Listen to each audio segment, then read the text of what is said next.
உள்ள நடந்த விஷயங்கள் எல்லாத்தையும் நான் கேட்டுக்கிட்டு இருந்தேன். விருபாட்ச சாஸ்திரிகள் செஞ்சது சரியில்லை. நீங்க இன்னும் கொஞ்சம் கடுமையா பேசியிருந்தா அவர் பயந்திருப்பாரு. ஒரு உண்மை தெரியுமா? அவருடைய மகன் சச்சிதானந்தன் இன்னும் உங்க பொண்ணு மேலதான் ஆசை வச்சிருக்கான். இவர் உங்க வீட்டு சம்பந்தத்தை இன்னும் உடைக்கல, பிள்ளையோட மனசை உடைக்கிறாரு, அவ்வளவுதான்.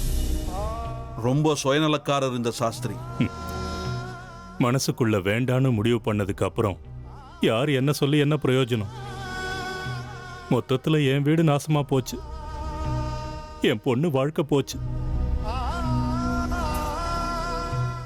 உற்சவத்துக்கு முன்னாடி என் பொண்ணுக்கு கல்யாணம் ஆகலன்னா என் வீட்டுல பெரிய தலை விழுந்துரும்னு சாஸ்திரி ஐயா தான் சொன்னாரு. வீட்டுல இருக்கிற பெரிய தலையை காப்பாத்துறதுக்காக பெத்த பொண்ணை யாருக்கோ கல்யாணம் பண்ணி கொடுக்க முடியுமா? அவர் சொன்னது பாதி உண்மை. ஆனா உண்மையான விஷயமே வேற. சாவு வரப்போறது உங்க வீட்டு பெரிய தலைக்கு இல்லை. நீங்க தயவு செஞ்சு உங்க மனசை திடப்படுத்திக்கங்க. இன்னும் கொஞ்ச நாள்ல திருப்புர சுந்தரி அந்த அம்மனோட ஐக்கியம் ஆயிடுவா. அம்மனை கண்டாலே வெறுக்கிறவ என் பொண்ணு. மனசுல உட்காந்து என்ன பிரயோஜனம்? இப்போ சாஸ்திரி ஐயா கொடுத்திருக்கிற இந்த அடிக்கு அவ யார் மனசுலயும் உட்கார முடியாது. அந்த அம்மனோட ஐக்கியம் ஆயிடுவான்னா இன்னிலிருந்து சரியா 46வது நாள் உங்க பொண்ணு திருப்புர சுந்தரி அம்மனுடைய பாதத்துல போய் சேர்ந்துருவான்னு அர்த்தம். அம்மனுடைய பாதத்துல போய் சேர்ந்துருவான்னு அர்த்தம்.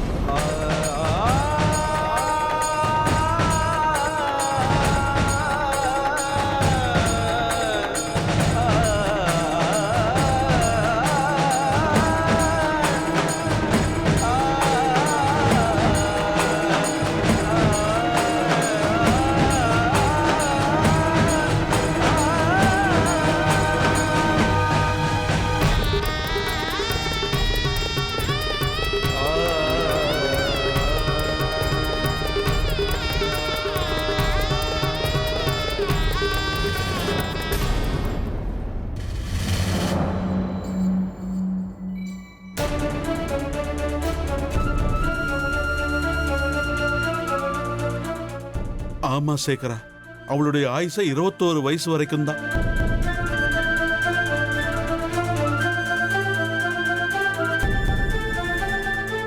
இந்த விஷயம் எல்லாம் தெரிஞ்சதுனால தான் விருபாட்ச சாஸ்திரிகள் இந்த கல்யாணத்தை நிறுத்துறாரு.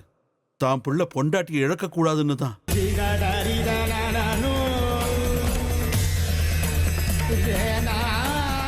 புற்றுநோய் நோயாளி மாதிரி உங்க பொண்ணு நாட்களை எண்ண வேண்டியதுதான்.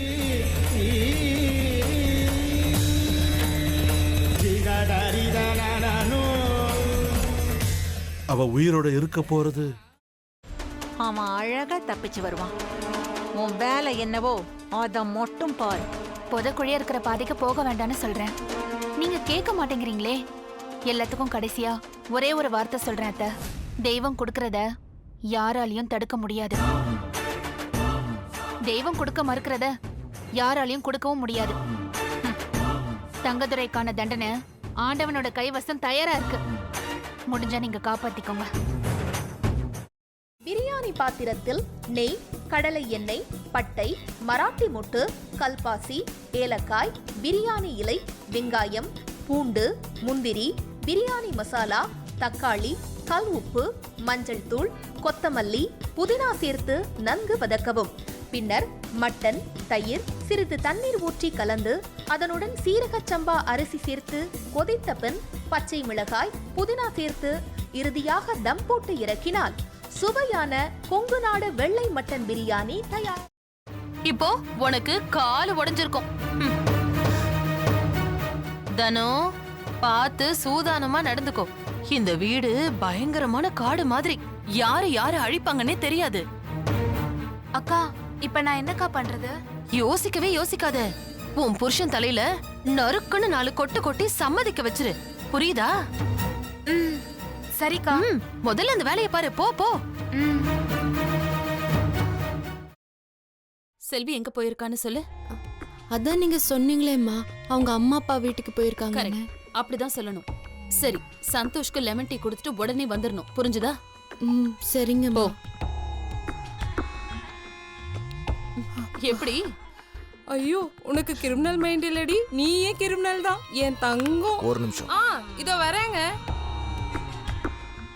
நல்ல லூசு குடும்பம்டா அது, என்ன சொன்னாலும் நம்புதுங்க.